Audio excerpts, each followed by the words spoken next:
Thank you for calling the Atlantic. We're currently on another call. Press 1 for a company directory, 2 to leave a voicemail, or continue holding and your call will be answered shortly. Thank you.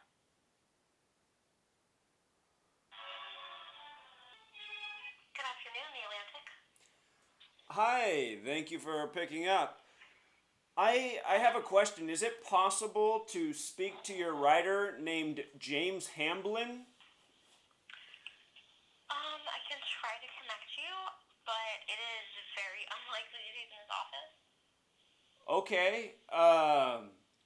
If you try to connect me to him and he doesn't pick up, can I leave him a voicemail? Yeah, definitely. Okay, that'd be great. Okay, one moment. All right, thanks. The person at extension 7068 is unavailable. Please leave your message after the tone. When done, hang up or press the pound key.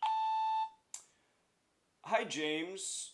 I was reading your article from May 6th, 2013, titled, "What Does Sarin Do to People?"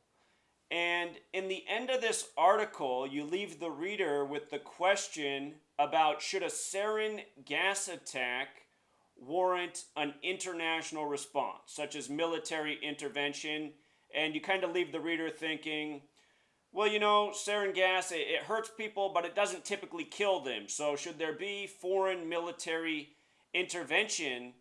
And I just thought, what foresight you must have had, because later that year, there was the chemical weapons attack just outside of Damascus and Ghouta, and the president and John Kerry wanted to go to war, but then there was a vote and it didn't happen. I just thought how amazing your insight.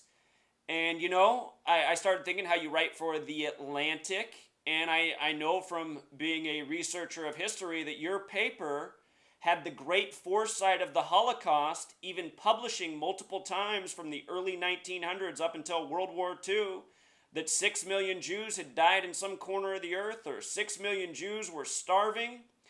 And I just think that's so interesting how many times The Atlantic published that before the Holocaust and the 6 million dead Jews, which goes right in line with the prophecy of the Talmud and reclaiming Israel. Anyway, James, I'd love if you can give me a call back.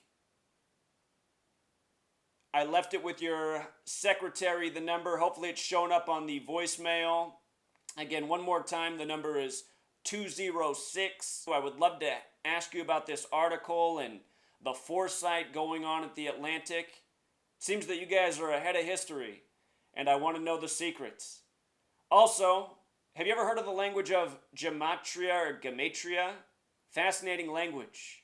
There's this number 113 that the mainstream media seems to purposefully code all the time. It means, or 113 in the language of gematria represents words such as mainstream, dishonest, perjury, bullshit, fiction. Even The Atlantic equals 113. So, if you'd like to call me back, just got a few more questions for you. The date you wrote that article, it sure is curious too, so hope to hear back from you, Mr. Hamblin. You have a great day. Until next time.